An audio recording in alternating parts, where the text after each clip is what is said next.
Hello চাকরি প্রত্যাশিত ভাই বোনেরা, জেলা প্রশাসকের কার্যালয়ে ঝালকাঠিতে নিয়োগ বিজ্ঞপ্তি অলরেডি প্রকাশন হয়ে গেছে। আবেদন শুরু হচ্ছে 24শে মার্চ এবং আবেদন শেষ তারিখ হচ্ছে 23শে এপ্রিল 2025। তো এখানে আপনার যদি শিক্ষাগত যোগ্যতা অষ্টম পাস অর্থাৎ জিএসসি পাস থাকে তাহলে আপনি আবেদন করতে পারবেন। তো এখানে কি কি পদ আছে তো চলুন দেখে নিই আমরা। প্রথমে যে পদটি আছে সেটা হচ্ছে অফিস সহায়ক। এখানে বেতন হচ্ছে ৮,২৫০ হতে ২০,০১০ টাকা। এখানে পদের সংখ্যা হচ্ছে 15টি। এই 15টার ভিতরে আপনাকে যেই যোগ্যতা থাকা লাগবে সেটা হচ্ছে কোনো স্বীকৃতি বোর্ড থেকে ন্যূনতম দ্বিতীয় শ্রেণী সমানে জিপিএ সহ মাধ্যমিক, অর্থাৎ আপনাকে এসএসসি পাস হতে হবে। আপনি যদি এসএসসি পাস হয়ে থাকেন তাহলে এখানে আপনি আবেদন করতে পারবেন এই পদটিতে। আর আপনি যদি জিএসসি পাস হয়ে থাকেন তাহলে নিরাপত্তা প্রহরী এটা আপনি আবেদন করতে পারবেন। এখানে কিন্তু এখানে জিএসসি না, এখানে এসএসসি। এখানেও কিন্তু এসএসসি অর্থাৎ মাধ্যমিক স্কুলের সার্টিফিকেট লাগবে। তো পরিচ্ছন্নতা কর্মী এটা কিন্তু আপনার জিএসসি সার্টিফিকেট লাগবে। এই যে দেখেন জিএসসি অর্থাৎ জুনিয়র স্কুল সার্টিফিকেট হলে আপনি এখানে আবেদন করতে পারবেন। তো নিচে কিন্তু আমাদের একটা নোটিশ লেখা আছে, এটা আমরা পড়ে দেখব।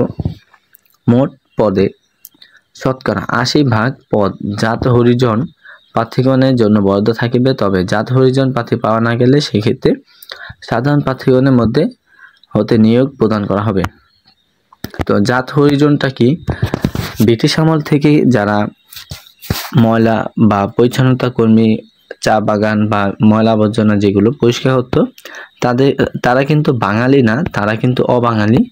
তাদের ক্ষেত্রে কিন্তু এই পদটা অর্থাৎ এইখানে যে নিয়োগ বিজ্ঞপ্তিটা আছে এটা কিন্তু তাদেরকে 80% অর্থাৎ 80% তাদের জন্য এটা বরাদ্দ। অর্থাৎ যদি হরিজন পেয়ে যায় তাহলে কিন্তু আপনার যোগ্যতা বেশি থাকলেও আপনি চাকরিটা পাবেন না, তাদের জন্য চাকরিটা হবে।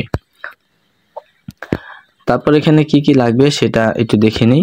এটা প্রার্থীকে অবশ্যই জন্মসূত্রে বাংলাদেশ নাগরিক ও ঝালকাঠি জেলার স্থায়ী বাসিন্দা হতে হবে। যদি কোনো ব্যক্তিকে বিবাহ করেন বা বিবাহ করার জন্য প্রতিশ্রুতি হন যিনি বাংলাদেশের নাগরিক নহে, তবে তিনি এই নিয়োগের ক্ষেত্রে যোগ্য প্রার্থী হিসেবে বিবেচিত হবেন না। বিবাহিত মহিলা প্রার্থীগণ স্থায়ী, অর্থাৎ আপনাকে অবশ্যই এখানে স্থায়ী হতে হবে। আর বয়স হচ্ছে 18 থেকে 32 বছর পর্যন্ত আপনি এখানে আবেদন করতে পারবেন। আপনার বয়স যদি 18 কম হয়, 32 বেশি হয় তাহলে আপনি কিন্তু আবেদন করতে পারবেন না।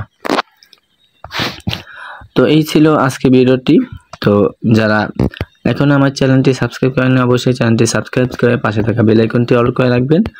আর এই ভিডিও লিঙ্কটি আমি অবশ্যই আমার ডেসক্রিপশন বক্সে দিয়ে রাখবো। যারা আবেদন ইচ্ছুক তারা এখানে আবেদন করতে পারবেন, অথবা আপনি আশেপাশে কম্পিউটার দোকানে গিয়ে সেখান থেকে আবেদন করতে পারবেন। আর কোনো কিছু জানার থাকলে অবশ্যই কমেন্ট করে জানাবেন, আমি খুব শীঘ্রই আপনার রিপ্লাই দেওয়ার চেষ্টা করব। ধন্যবাদ সবাইকে।